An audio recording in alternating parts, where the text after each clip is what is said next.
আসসালামু আলাইকুম ওয়া রাহমাতুল্লাহি ওয়া বারাকাতুহু।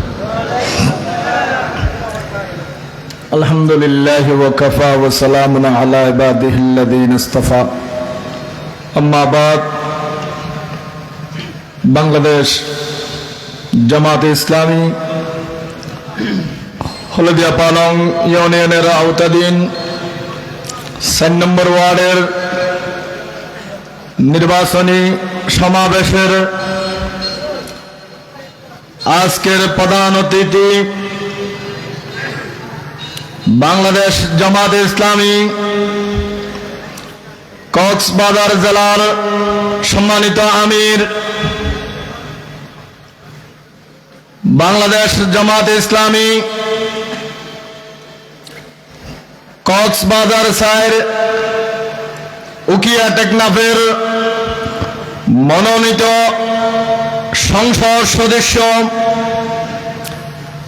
বিশিষ্ট আলেমে দ্বীন হযরতুল আল্লাম মাওলানা নূর আহমদ আনোয়ারি আমাদের সামনে উপস্থিত হয়েছেন।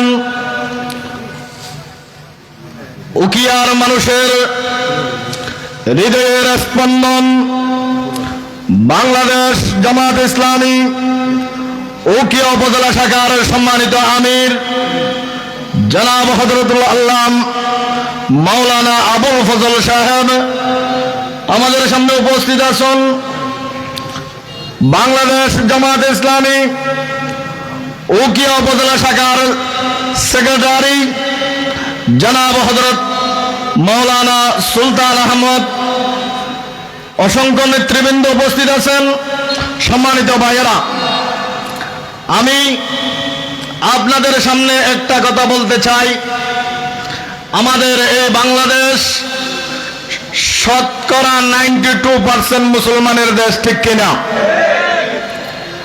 আপনারা বাংলাদেশের মানুষ, উলামায়ে কেরাম, মসজিদ মাদ্রাসা, কোরআন, ধর্ম বাংলাদেশের মানুষ সবচাইতে জানের চেয়ে বেশি মোহাব্বত করে, ঠিক কিনা? আপনারাই তো আমাদের পিছনে নামাজ পড়েন, ঠিক কিনা? আপনারাই তো আমাদের কথা শুনেন। যখন জানাজার মাঠে যান আমাদের পিছনে তো ইমামতি করেন, আমাদের পিছনে তো জানাজার নামাজ পড়েন, ঠিক কিনা? আপনারা আমাদের কথা শুনেন। বিবাহ বন্ধনের মাসআলা আমাদের কাছ থেকে জিজ্ঞেস করেন, নামাজের মাসআলা আমাদের কাছ থেকে জিজ্ঞেস করেন। যখন জানাজার মাঠে যান জানাজার ফতোয়াই তো আমাদের কাছ থেকে নেন। তাই আমি বলবো, আগামী নির্বাচনে ভোট কোন পক্ষে দিবেন এটাও উলামায়ে কেরাম থেকে জিজ্ঞেস করতে হবে, ঠিক কিনা?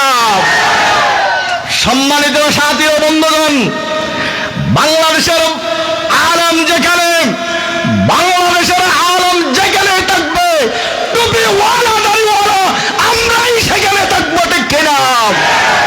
বাংলাদেশের গত 2-1 দিনের নির্বাচনে, ডাকসু নির্বাচনে প্রমাণ করে দিয়েছে বাংলাদেশের মানুষ ইসলামের পক্ষে আছে, ঠিক কিনা? সম্মানিত সাথী বন্ধুগণ, বহু নেতৃবৃন্দ আছেন, আমি বিস্তারিত বলবো না। তাই আমি আপনাদের উদ্দেশ্যে বলবো, এখন থেকে পাড়ায় মহল্লায় ইসলামের ঝান্ডা বুলন্দ করুন। নিজের বিবিকে ইসলামের পক্ষে বলুন, আপনার ভাইকে ইসলামের পক্ষে বলুন, আপনার দোকানে, পাশের দোকানে ইসলামের পক্ষে বলুন। বলুন, আগামী নির্বাচনে উলামায়ে কেরাম যেখানে থাকবে আমাদের ভোট হবে সেই পক্ষে। এই আশা ব্যক্ত করে আমি আমার সংক্ষিপ্ত বক্তব্য শেষ করলাম। আসসালামু আলাইকুম ওয়া রাহমাতুল্লাহি ওয়া বারাকাতুহু।